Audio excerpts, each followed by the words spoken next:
ਵਾਹਿਗੁਰੂ ਜੀ ਕਾ ਖਾਲਸਾ ਵਾਹਿਗੁਰੂ ਜੀ ਕੀ ਫਤਿਹ। ਮੈਂ ਤੁਹਾਡੀ ਹੋਸਟ ਨੀਲਮ ਕੌਰ ਤੇ ਮੈਂ ਟੀਵੀ 84 ਦੇ ਸਾਰੇ ਦਰਸ਼ਕਾਂ ਤੇ ਸਰੋਤਿਆਂ ਦਾ ਦਿਲੀ ਸਵਾਗਤ ਕਰਦੀ ਹਾਂ ਪ੍ਰੋਗਰਾਮ ਸੱਚੋ ਸੱਚ ਵਿੱਚ।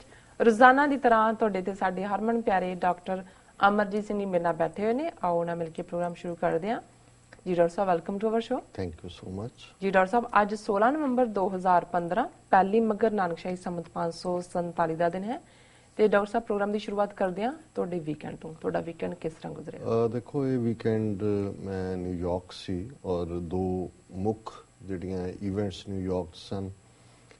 ਸਨੀਚਰਵਾਰ ਗੁਰੂ ਨਾਨਕ ਸਾਹਿਬ ਜੀ ਦੇ ਪ੍ਰਕਾਸ਼ ਪੁਰਬ ਦੀ ਯਾਦ ਨੂੰ ਸਮਰਪਿਤ ਨਗਰ ਕੀਰਤਨ ਗੁਰਦੁਆਰਾ ਬਾਬਾ ਮੱਖਣ ਸ਼ਾਹ ਲੋਬਾਣਾ ਸਿੱਖ ਸੈਂਟਰ ਵੱਲੋਂ ਆਰਗੇਨਾਈਜ਼ ਕੀਤਾ ਗਿਆ ਸੀ ਜੀ। ਉਹਨਾਂ ਨੇ ਸਾਨੂੰ ਵੀ ਔਰ ਟੀਵੀ 84 ਨੂੰ ਵੀ ਇਨਵਾਈਟ ਕੀਤਾ ਸੀ। ਟੀਵੀ 84 ਦੀ ਸਾਡੀ ਸਾਰੀ ਟੀਮ ਔਰ ਵਲੰਟੀਅਰਸ ਨੇ ਉੱਥੇ ਬੂਥ ਵੀ ਐਸਟੈਬਲਿਸ਼ ਕੀਤਾ ਔਰ ਬੜੇ ਚੰਗੇ ਢੰਗ ਨਾਲ ਜਿਹੜਾ ਹੈ ਗੁਰਦੁਆਰਾ ਸਾਹਿਬ ਦੇ ਅੰਦਰ ਜਿਹੜਾ ਇੱਕ ਆਪਣਾ ਪੂਰਾ ਬੈਨਰ ਲਾ ਕੇ ਜਿਹੜੇ ਨੇ ਇੰਟਰਵਿਊਜ਼ ਵੀ ਕੀਤੇ, ਜਿਨ੍ਹਾਂ ਨੂੰ ਆਉਣ ਵਾਲੇ ਦਿਨਾਂ 'ਚ ਅਸੀਂ ਦਿਖਾਵਾਂਗੇ ਵੀ ਜੀ। ਔਰ ਇਹ ਨਗਰ ਕੀਰਤਨ ਕਿਉਂਕਿ ਕਾਫੀ ਅੱਛਾ ਦਿਨ ਲੱਗਾ ਸੀ, ਕਾਫੀ ਵੱਡੀ ਗਿਣਤੀ 'ਚ ਸਿੱਖ ਸੰਗਤਾਂ ਸ਼ਾਮਲ ਹੋਈਆਂ। ਇਹ 15ਵਾਂ ਸਾਲਾਨਾ ਨਗਰ ਕੀਰਤਨ ਸੀ ਔਰ ਚੰਗੀ ਗੱਲ ਇਹ ਹੁੰਦੀ ਹੈ ਵੀ ਜਦੋਂ ਤੁਸੀਂ ਜਿਸ ਨੇਬਰਹੁੱਡ ਤੁਸੀਂ ਰਹਿੰਦੇ ਹੋ, ਬੇਸ਼ੱਕ ਵਿਸਾਖੀ ਪੈਰੇਡ ਬਹੁਤ ਵੱਡੀ ਇਵੈਂਟ ਹੈ ਨਿਊਯਾਰਕ ਦੀ, ਉਹ ਸਾਡੀ ਸ਼ਾਨ ਦਾ ਪ੍ਰਤੀਕ ਹੁੰਦੀ ਹੈ।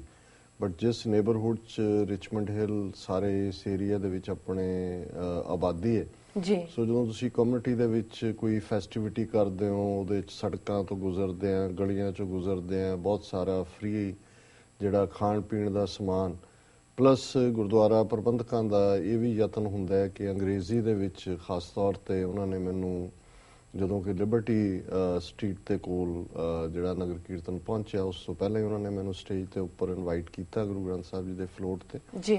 ਔਰ ਅਸੀਂ ਉਸ ਮੌਕੇ ਅੰਗਰੇਜ਼ੀ ਦੇ ਵਿੱਚ ਐਡਰੈਸ ਕੀਤਾ, ਜਿਹਨੂੰ ਅੱਜ ਵੀ ਕੈਲੀਫੋਰਨੀਆ ਔਰ 2-3 ਥਾਵਾਂ ਤੋਂ ਕਾਲਾਂ ਆਈਆਂ। ਅਸੀਂ ਉਹਨੂੰ ਲਾਈਵ ਕਵਰ ਨਹੀਂ ਸੀ ਕਰ ਰਹੇ, ਲੇਕਿਨ ਜਿਵੇਂ ਗਲੋਬਲ ਟੀਵੀ ਔਰ ਕੁਝ ਹੋਰ ਗਲੋਬਲ ਵਾਲਿਆਂ ਨੇ ਉਹ ਲਾਈਵ ਸਪੀਚ ਵੀ ਦਿਖਾਈ ਔਰ ਬਹੁਤ ਸਾਰੇ ਯੰਗਸਟਰਸ ਨੇ ਉਸ ਨੂੰ ਪਸੰਦ ਵੀ ਕੀਤਾ। ਔਰ ਮੈਂ ਸਮਝਦਾ ਵੀ ਜਿਹੜੇ ਪਾਸਰਬਾਈ ਹੁੰਦੇ ਨੇ, ਬੇਸ਼ੱਕ ਨਗਰ ਕੀਰਤਨ ਇੱਕ ਸੈਲੀਬ੍ਰੇਸ਼ਨ ਦਾ ਮਾਹੌਲ ਹੁੰਦਾ ਹੈ, ਕੋਈ ਬਹੁਤ ਇਕਾਗਰਤਾ ਨਾਲ ਸੁਣਨ ਜਾਂ ਸੁਣਾਉਣ ਵਾਲੀ ਗੱਲ ਤਾਂ ਨਹੀਂ ਹੁੰਦੀ ਜੀ, ਪਰ ਬਹੁਤ ਵਾਰ ਜਿਹੜੇ ਪਾਸਰਬਾਈ ਨੇ ਜੇ ਇੱਕ ਅੱਧਾ ਡਾਇਲੌਗ ਜਾਂ ਇੱਕ ਅੱਧਾ ਜਿਹੜਾ ਫਿਕਰਾ ਵੀ ਉਹਨਾਂ ਦੇ ਕੰਨਾਂ 'ਚ ਪੈ ਜਾਏ, ਕਿਉਂਕਿ ਜਿਸ ਕਿਸਮ ਦਾ ਮਾਹੌਲ ਚੱਲ ਰਿਹਾ ਹੈ ਪੈਰਿਸ ਵਿਚਲਾ ਜਿਹੜਾ ਬੜਾ ਨਰਸੰਹਾਰ ਹੈ, ਔਰ ਇਸ ਵੇਲੇ ਸਾਨੂੰ ਲੋੜ ਹੈ ਬਾਹਰ ਕਮਿਊਨਿਟੀਜ਼ ਦੇ ਵਿੱਚ ਨਿਕਲ ਕੇ ਦੱਸਣ ਦੀ ਕਿ ਕਿਵੇਂ ਸਿੱਖ ਕੌਮ ਸਰਬੱਤ ਦੇ ਭਲੇ 'ਚ ਯਕੀਨ ਰੱਖਦੀ ਹੈ। ਅਸੀਂ ਪਿਆਰ, ਹਾਰਮਨੀ, ਕੋ ਐਗਜ਼ਿਸਟੈਂਸ ਇਸ ਦੇ ਵਿੱਚ ਯਕੀਨ ਰੱਖਦੇ ਹਾਂ। ਸੋ ਇਹ ਨਗਰ ਕੀਰਤਨ ਕਾਫੀ ਸਫਲ ਨਗਰ ਕੀਰਤਨ ਹੋ ਨਿਬੜਿਆ। ਕੱਲ ਐਤਵਾਰ ਗੁਰਦੁਆਰਾ ਸੰਤ ਸਾਗਰ ਜਿਸ ਨੂੰ ਫਾਊਂਡ ਬਾਬਾ ਸੱਜਣ ਸਿੰਘ ਜੀ ਜਿਹੜੇ ਹਜ਼ੂਰੀ ਰਾਗੀ ਰਹੇ ਨੇ ਹਰਿਮੰਦਰ ਸਾਹਿਬ ਦੇ, ਉਹਨਾਂ ਨੇ ਕੀਤਾ। ਉਹਨਾਂ ਵੱਲੋਂ ਸ਼ਾਮ ਨੂੰ 4 ਤੋਂ 7 ਵਜੇ ਤੱਕ ਇੱਕ ਸੈਮੀਨਾਰ ਦਾ ਜਿਹੜਾ ਹੈ ਉਹ ਪ੍ਰਬੰਧ ਕੀਤਾ ਗਿਆ ਸੀ ਔਰ ਉਹਨਾਂ ਦੇ ਨੇਬਰਹੁੱਡ ਦੇ ਵਿੱਚ ਹੀ ਸੇਂਟ ਗ੍ਰੈਗਰੀ ਚਰਚ ਹੈ ਜਿਹਦੇ 'ਚ ਜ਼ਿਆਦਾ ਸਿਟਿੰਗ ਕੈਪੈਸਿਟੀ ਹੈ ਜੀ, ਉਸ ਦੇ ਵਿੱਚ ਉਹ ਸੈਮੀਨਾਰ ਹੋਇਆ ਔਰ ਬਹੁਤ ਵੱਡੀ ਗਿਣਤੀ 'ਚ ਜਿਹੜੇ ਪਾਰਟਿਸਪੈਂਟ ਸੀ ਔਰ ਖਾਸ ਤੌਰ 'ਤੇ ਰਿਪਰੈਜ਼ੈਂਟੇਟਿਵਸ ਵੀ ਸੀ ਗੁਰਦੁਆਰਿਆਂ ਦੇ, ਯੰਗਸਟਰ ਵੀ ਸੀ। ਔਰ ਕਿਉਂਕਿ ਚਰਚ ਹੈ ਉਹਦੇ 'ਚ ਉਸ ਦੀ ਬਿਗਨਿੰਗ ਦੇ ਵਿੱਚ ਕ੍ਰਿਸਚਨ ਪ੍ਰੇਅਰ ਵੀ ਹੋਈ, ਜੂਇਸ਼ ਪ੍ਰੇਅਰ ਵੀ ਹੋਈ, ਜ਼ਾਹਰ ਹੈ ਸਿੱਖ ਅਰਦਾਸ ਵੀ ਹੋਈ ਜੀ। ਔਰ ਬੇਸ਼ੱਕ ਕੋਈ ਵੱਡੀ ਗਿਣਤੀ 'ਚ ਨੌਨ ਸਿੱਖ ਨਹੀਂ ਸਨ, ਜਿਹੜਾ ਕਿ ਮੈਨੂੰ ਸ਼ੁਰੂ 'ਚ ਲੱਗਦਾ ਸੀ ਕਿ ਜਿਸ ਕਿਸਮ ਦਾ ਉਹਨਾਂ ਦਾ ਪਹਿਲਾਂ ਟਾਰਗੇਟ ਸੀ, ਪਰ ਚਲੋ ਹੌਲੀ ਹੌਲੀ ਇੱਕ ਚੰਗੀ ਸ਼ੁਰੂਆਤ ਸੀ ਜਿਸ ਦੀ ਵਿੱਚ ਸਾਰੀ ਕਾਰਵਾਈ ਮੋਸਟਲੀ ਅੰਗਰੇਜ਼ੀ ਦੇ ਵਿੱਚ ਹੀ ਹੋਈ, ਬਟ ਪੰਜਾਬੀ ਦਾ ਵੀ ਹਿੱਸਾ ਸੀ। ਸੋ ਕੁੱਲ ਮਿਲਾ ਕੇ ਰਲਿਆ ਮਿਲਿਆ ਜਿਹਾ ਕੰਮ ਸੀ।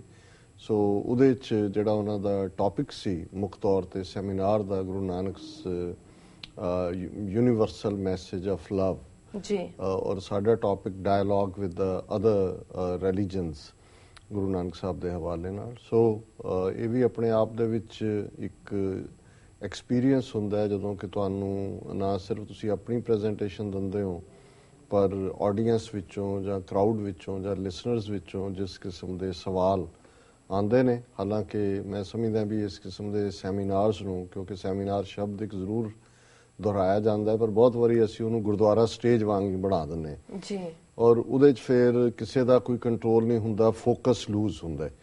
ਸੋ ਮੈਂ ਸਮਝਦਾ ਵੀ ਉਦਮ ਚੰਗਾ ਹੈ ਕਿ ਵੀ ਅਸੀਂ ਸੋਚਦੇ ਹਾਂ ਕਿ ਗੁਰਦੁਆਰਿਆਂ ਤੋਂ ਬਾਹਰ ਇੰਟਰੈਕਟਿਵ ਸੈਸ਼ਨ ਹੋਣ, ਲੇਕਿਨ ਜੇ ਅਸੀਂ ਉਸ ਕਿਸਮ ਦਾ ਹੀ ਕਿ ਕੋਈ ਰਹਿ ਨਾ ਜਾਏ ਔਰ ਉਸ ਕਿਸਮ ਦਾ ਹੀ ਬਾਰ-ਬਾਰ ਦੁਹਰਾ ਹੋਏ ਤੇ ਫਿਰ ਇੱਕ ਕਿਸਮ ਦੀ ਜਿਹੜੀ ਮੋਨੋਟਨੀ ਵੀ ਪੈਦਾ ਹੁੰਦੀ ਹੈ, ਜਿਹਨੂੰ ਅਸੀਂ ਅੱਕਣਾ ਕਹਿ ਸਕਦੇ ਹਾਂ, ਜਾਂ ਉਹਦੇ ਚ ਕੋਈ ਰੰਗ ਬਰੰਗਾਪਨ ਨਹੀਂ ਨਜ਼ਰ ਆਉਂਦਾ ਜੀ। ਦੂਸਰਾ ਮੈਂ ਸਮਝਦਾ ਵੀ ਜਿਹਨਾਂ ਯੰਗਸਟਰਸ ਨੂੰ ਅਸੀਂ ਟਾਰਗੇਟ ਕਰਨਾ ਚਾਹੁੰਦੇ ਹਾਂ ਉਹਨਾਂ ਦੇ ਲਈ, ਕਿਉਂਕਿ ਇੱਥੋਂ ਦਾ ਸਿਸਟਮ, ਇੱਥੋਂ ਦੇ ਬੱਚੇ ਬੱਚੀਆਂ ਜਾਂ ਜਿਹੜੇ ਇੱਥੋਂ ਦੇ ਸਿਸਟਮ ਦੇ ਈਵਨ ਐਡਲਟ ਸਿਟੀਜ਼ਨ ਵੀ ਨੇ, ਉਹ ਗਿੱਜੇ ਹੁੰਦੇ ਨੇ ਇੱਕ ਆਰਗੇਨਾਈਜ਼ਡ ਸਿਸਟਮ ਦੇ ਨਾਲ।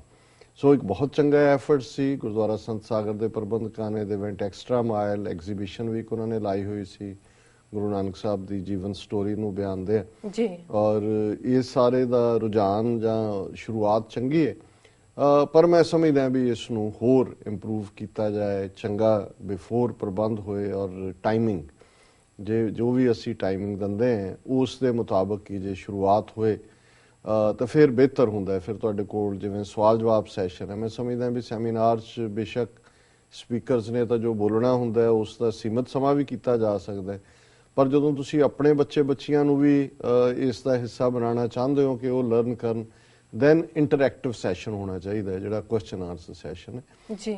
ਇਸ ਇਵੈਂਟ ਨੂੰ ਦੂਸਰੇ ਚੈਨਲਸ ਨੇ ਵੀ ਕਵਰ ਕੀਤਾ ਹੈ, TV 84 ਦੀ ਸਾਡੀ ਟੀਮ ਨੇ ਇਹਨੂੰ ਕਵਰ ਕੀਤਾ ਹੈ, ਔਰ ਆਉਣ ਵਾਲੇ ਦਿਨਾਂ 'ਚ ਅਸੀਂ ਪਹਿਲਾਂ ਅਨਾਉਂਸ ਕਰਕੇ ਉਸ ਨੂੰ ਦਿਖਾਵਾਂਗੇ ਵੀ।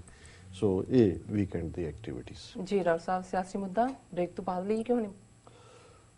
ਮੇਰਾ ਖਿਆਲ ਹੈ ਵੀ ਕਰ ਹੀ ਲਓ, ਬ੍ਰੇਕ ਲੈ ਲਈਏ ਨਾ। ਵਿਊਅਰਸ, ਤੁਸੀਂ ਸਾਡੇ ਨਾਲ ਇਸ ਤਰ੍ਹਾਂ ਬਣੇ ਰਹੋ, ਮਿਲਦੇ ਹਾਂ ਆਫਟਰ ਸ਼ਾਰਟ ਬ੍ਰੇਕ।